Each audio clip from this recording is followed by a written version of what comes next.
Bonsoir le pays, bienvenue dans votre journal de ce lundi 17 juin, il est 18 heures. Tout de suite, voici les titres. Une rentrée sous tension, alors qu'en province nord la rentrée ne se fera que progressivement qu'à partir de lundi prochain. En province sud, certains écoliers ont pu retrouver leur établissement épargné. Le 30 juin, c'est le premier tour des élections législatives 2 ans après les premières. Une campagne express. Il serait 18 au total pour le premier tour pour prétendre à 2 places de député. Ce soir, nous recevons Moneiko Auchas pour le mouvement nationaliste indépendantiste et souverainiste, le MNIS. Elle est notre invitée. À la fin de cette édition, nous irons rencontrer Gustave Damama, producteur de mandarines de la tribu de Wemu à Calagomen.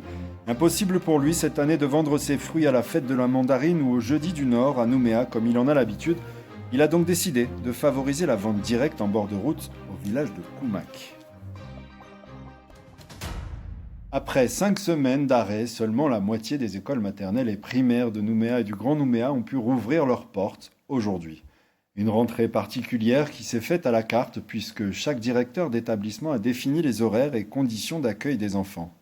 Le point avec Maëlys Vézir et Michel Pimbé. 11h30, fermeture des portes pour cette école primaire à Koutiou. Elle n'aura ouvert que 3h30 ce lundi 17 juin, les services de cantine n'étant pas assurés le midi. Une reprise dégradée, non sans conséquences pour les parents et leur organisation. Toute cette semaine, ça sera du mi-temps, on va dire. Donc, ils sont là que le matin. Donc, nous, ça va, on a la chance d'être à côté.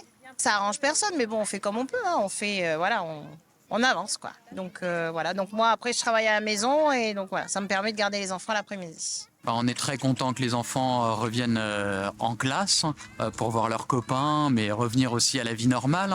Même si c'est vrai que la difficulté, c'est qu'ayant 3 enfants, un en maternelle, une en primaire et un au collège, l'organisation est compliquée. On a peu de visibilité puisqu'on nous donne des informations, mais qui évoluent malheureusement pas toujours dans le bon sens. On espérait reprendre au collège mercredi pour mon fils qui est en 6e. Finalement, c'est reporté au lundi prochain. Il y a un calendrier, mais qui évolue encore tous les jours, donc c'est encore au jour le jour. Pour retrouver un fonctionnement fluide, il faudra encore faire preuve de patience, selon la vice-présidente du gouvernement en charge de l'enseignement, Isabelle Chamorro. On a fait le choix de ne pas d'abord résoudre tous les problèmes avant de recommencer l'école.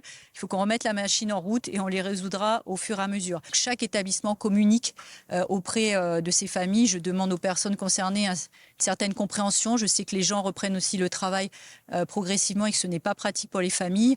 Mais nous allons faire en sorte que la restauration se mette en place le plus rapidement possible. La même chose pour les internats qui sont pour l'instant fermés. Ensuite, le transport global qui concerne des milliers de personnes par jour et les transports scolaires reste encore un point noir et nous n'avons pas de solution à court terme qui est encore mise en place au niveau technique et sécuritaire.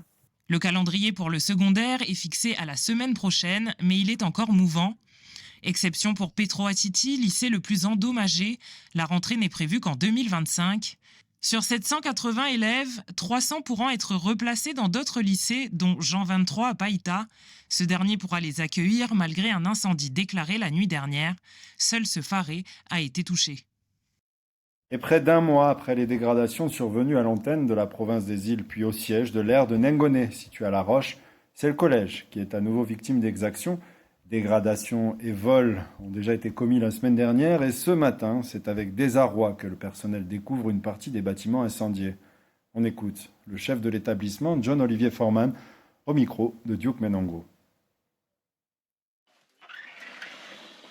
J'ai pris connaissance de ce sinistre ce matin vers 7 heures en arrivant au collège. Quelques traces de fumée, des traces noires au sol. Et petit à petit, on découvre l'étendue des dégâts. Et on va repousser la rentrée des élèves parce qu'on n'est pas en mesure de les recevoir aujourd'hui ni demain. Donc, il y aura une communication ultérieure pour préciser les nouvelles dates de la rentrée. Et selon les gendarmes de l'île, une enquête est ouverte et une équipe de leur service scientifique intervient en ce moment sur les lieux. Le travail d'apaisement avec les autorités de Nengoné continue. Et toujours selon la gendarmerie, ces actes seraient l'œuvre d'un petit groupe d'individus isolés. Le 43e congrès du FLNKS annoncé à la tribu de Nechaot à Koné était très attendu par les militants et la classe politique du pays samedi dernier. Celui-ci devait entre autres définir une candidature commune pour les élections législatives. Il a été reporté ultérieurement après un désaccord. Des précisions de ce rendez-vous manqué avec Lina Wakaseo. Le 43e congrès du FLNKS devait se dérouler samedi 15 juin à la tribu de Nechaot à Koné. À l'ordre du jour, les discussions sur l'avenir, la gouvernance et notamment les élections législatives. Après une coutume de bonjour et de pardon, les leaders du front et les coutumiers se sont réunis à huis clos. Vers 14h, ils décident de reporter le congrès. En cause, l'interdiction d'accès au site d'une plus grande délégation de la CCAT. Pour les coutumiers de l'endroit, plus de monde aurait été ingérable pour la sécurité de tous. L'annonce du report intervient alors que devait être déterminé un plan de sortie de crise et ainsi poursuivre les discussions sur l'avenir institutionnel du pays. Les militants indépendantistes attendaient la tenue de ce congrès. Concernant les législatives, ils espéraient savoir quel candidat aurait dû porter la voix de la coalition indépendantiste lors des prochaines élections. L'annonce du report de ce congrès pose la question de l'unité de la coalition indépendantiste. Le lendemain 16 juin, l'Union calédonienne annonçait donc les candidatures de Omaïra Naïsline pour la première circonscription, ainsi que celle d'Emmanuel Chibaou pour la deuxième circonscription. Le Palika, quant à lui, n'a présenté aucune candidature dans les deux circonscriptions. Il n'y a donc pas de candidature concertée du Front indépendantiste. En route pour les législatives, Muneiko Auchas, candidate pour le mouvement nationaliste indépendantiste et souverainiste, le MNIS. Bonsoir, merci d'être parmi nous. Bonsoir. Alors première question, une campagne inattendue, une situation politique extrêmement complexe au pays. Dans ce cadre, qu'est-ce qui vous a poussé à déposer votre candidature ? Oui, effectivement, la situation actuelle à l'échelon du pays est très, très lourde, très tendue. Et ce contexte, il a été provoqué par la mise en place du texte du projet de loi constitutionnelle au sein même des assemblées parlementaires au niveau national. Et donc, il y a eu une opportunité avec la dissolution de l'Assemblée nationale par Monsieur le Président de la République de renouveler toute son Assemblée nationale. Et donc, c'est une opportunité aujourd'hui de présenter des candidats, des candidatures et surtout une alternative pour renouveler les interlocuteurs au sein même de l'État. On le sait très bien où ça a mené les interlocuteurs qu'on avait au niveau de l'État avec des discours racistes, anti-Kanak, néocolonialistes de la droite locale. Et donc, il était plus que primordial de faire cette candidature parce que le pays aujourd'hui, il est à feu et il est à sang. Vous avez parlé du texte sur le dégel du corps électoral. Selon vous, par quoi doit-on passer pour sortir de la crise actuelle ? Déjà, dans un premier temps, la crise actuelle, il faut le dire clairement. On était d'abord dans une crise qui était d'abord économique, comme vous le savez très bien. Et ensuite est venu ce projet de loi comme un catalyseur qui a fait que ça a explosé politiquement. Et aujourd'hui, on est dans une crise sociale avec un tissu économique très touché. Donc, effectivement, il y a les voies du dialogue. Il faut que tout le monde revienne à la table des discussions. Mais pour ce faire, il y a un contrat à renouveler avec la population, un contrat de confiance aujourd'hui où on le dit, et même ça se ressent. Il y a un décalage qui se fait avec les élus, une classe politique aujourd'hui totalement discréditée, loyaliste comme indépendantiste, et un partenaire étatique, qui est l'État, qui n'a pas joué son rôle d'impartialité dans ce dossier calédonien. Donc les responsabilités, elles sont à prendre à tous les différents niveaux. Chacun doit assumer ses responsabilités, et aujourd'hui, c'est l'occasion. Pour l'État, je pense, Monsieur le Président l'a fait ainsi, pour qu'il redégage une position d'impartialité sur ce dossier calédonien et que aussi le renouvellement de la classe politique se fasse à l'échelon local. Vous étiez en 2022 candidate dans la deuxième circonscription, puisque vous souteniez la candidate FLNKS dans la première, Wali Wacha. Cette année, on vous retrouve dans la première circonscription. Cela veut-il dire que vous ne soutenez pas l'autre candidate indépendantiste ? Je ne dirais pas que je ne soutiens pas l'autre candidate. Effectivement, en 2022, la candidature de Mme Waliwa-Etcha, on l'a soutenue parce que ça a montré le renouvellement quelque part, hein, au niveau des personnes, de la vision. Et surtout dans la deuxième circonscription, les personnes qui étaient proposées par le Front de l'époque, c'est justement ces personnes qui représentent quelque part cette classe politique aujourd'hui d'une vision passéiste. Donc aujourd'hui, il faut marquer l'alternative, mais réellement l'assumer. Je pense qu'il faut plus prendre de pincettes avec cela aujourd'hui. Il y a une alternative auquel le pays s'attend. La première circonscription, pourquoi ?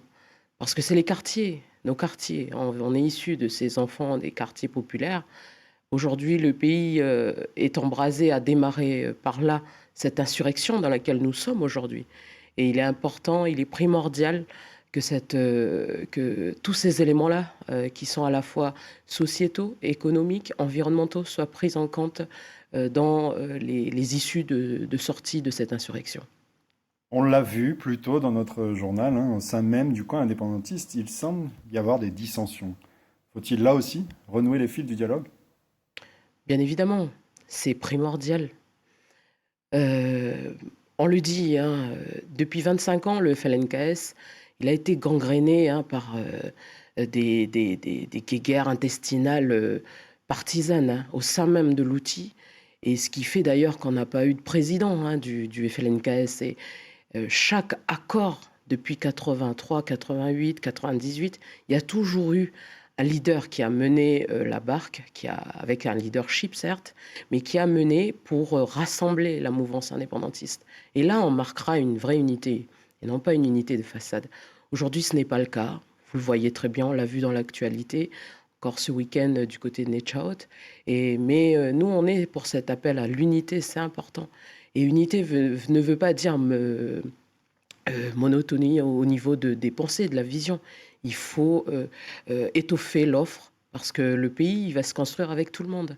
Et donc aujourd'hui, il est primordial que tout le monde revienne à la table des discussions, à commencer déjà au sein même du front, mais au-delà. Aujourd'hui, le pays, c'est pas des intérêts de partis, c'est l'intérêt du pays. La jeunesse aujourd'hui en témoigne. En tout cas, c'est un cri qui est entendu au-delà de notre pays. Et aujourd'hui, si chacun prend sa responsabilité, mais réellement, je pense qu'il faut tendre l'oreille à cet appel au dialogue. Vous êtes donc prête à vous asseoir aux côtés des loyalistes du Rassemblement ? Aujourd'hui, il est vrai que le discours, et ça il faut le dire, et c'est ce discours-là qui a fait que, d'ailleurs, il y a eu des mensonges au niveau de l'État. Quand on voit que cette classe loyaliste, néocolonialiste, avec un discours dépassé d'antan, qui défend des privilèges totalement d'une autre génération, aujourd'hui, c'était pour maintenir ces privilèges-là. Aujourd'hui, on n'est plus dans ce genre de discours. On le voit. Et ce qui est dommage, c'est que l'État s'en est rendu compte après, qu'il avait les mauvais interlocuteurs en face de lui. Et cette classe politique aussi, il faut la renouveler. Ça s'est même entendu avec les personnes loyalistes qui ne sont pas dans on va dire, ces blocs extrémistes. Moi, je le dis directement. Quand on entend des députés tels que M. Nicolas Mesdorf qui dit face caméra que le Kanak, il est raciste chez lui. Non, mais ce discours-là, il n'a pas sa place dans ce pays. Parce que la Kanaki, le peuple kanak, ça va au-delà d'une simple idée de l'ethnie. C'est une philosophie, c'est une vision, c'est la construction d'un pays. Ça, c'est important. Mouneko Aoucha, ce sera le mot de la fin, hein. Candidate pour le mouvement nationaliste, indépendantiste et souverainiste, le MNIS. Merci pour cet échange. Merci à vous. Le premier tour des élections législatives aura lieu donc dans moins de 15 jours, le 30 juin. La période de dépôt des candidatures a officiellement pris fin hier soir à 18h. Nous vous proposons ce soir de faire un tour d'horizon des 18 candidats en lice dans les 2 circonscriptions. Cette liste reste exhaustive, elle n'est pas encore officialisée par le Haut Commissariat de la République. Anissa Toussi et Océane Zobler. La Nouvelle-Calédonie est divisée en 2 circonscriptions. Depuis 1988, la première circonscription est composée des communes de Nouméa, l'île des Pins et les îles Loyauté.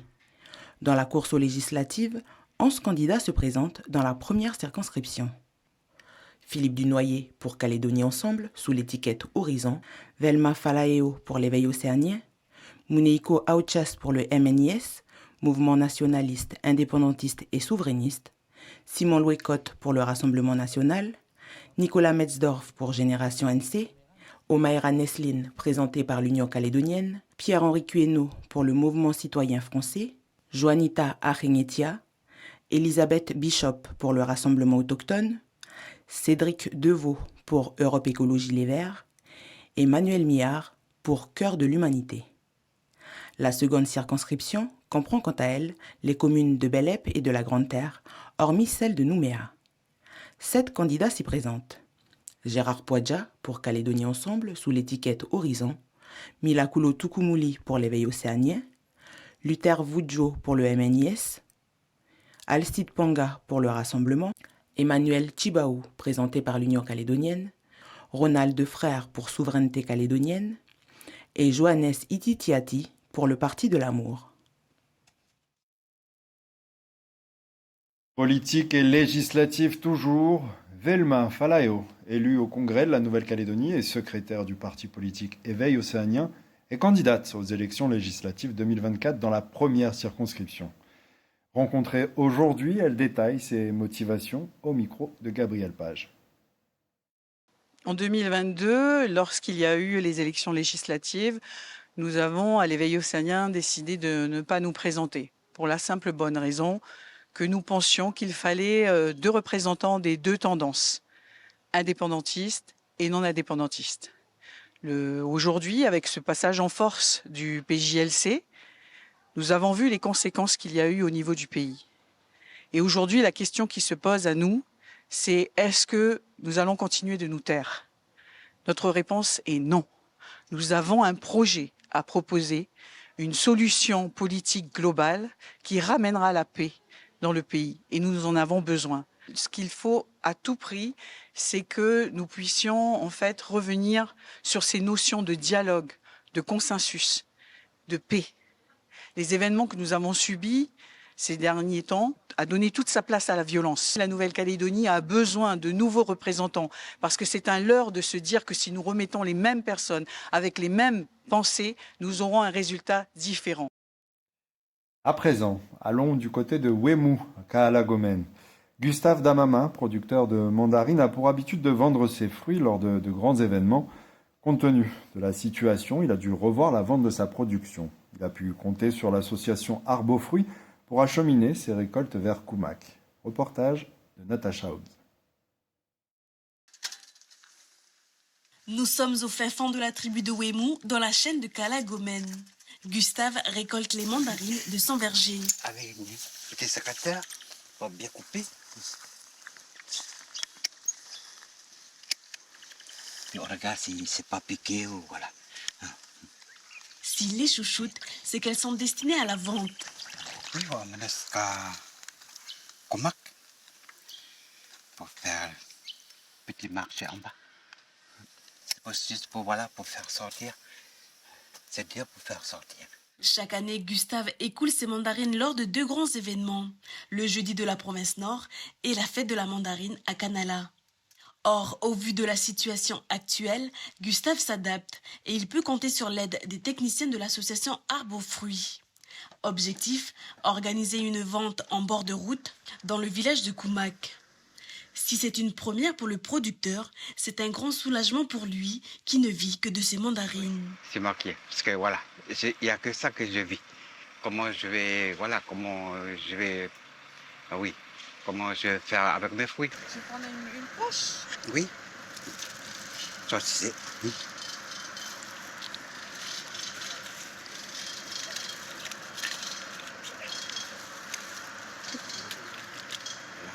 Merci beaucoup. À vous aussi. Bonne journée. Avec le bouche à oreille, mais aussi avec les réseaux sociaux, les poches de 2,5 kg à 1000 francs partent assez vite. Ah, depuis ce matin, je suis content. Les mandarines voilà, sont partis, la moitié. Et voilà, en ce moment-là, voilà. Bientôt, on va finir les poches. Oui. Après, c'est content, très content. Vif succès pour ce premier test de vente. Gustave aura récolté la somme de 40 000 francs. Bonne journée à vous. Dans une semaine, il reviendra à Koumak avec ses succulentes mandarines. Avant de nous quitter, en bref, le Haut-Commissariat a autorisé la réouverture partielle en journée de l'aéroport international Nouméa-Latontuta depuis ce jour.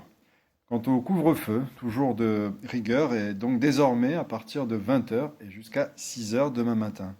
C'est la fin de notre édition, merci de votre fidélité. Je vous retrouve demain à 18h en direct pour une nouvelle page d'actualité sur Calédonia. Bonne soirée et à demain.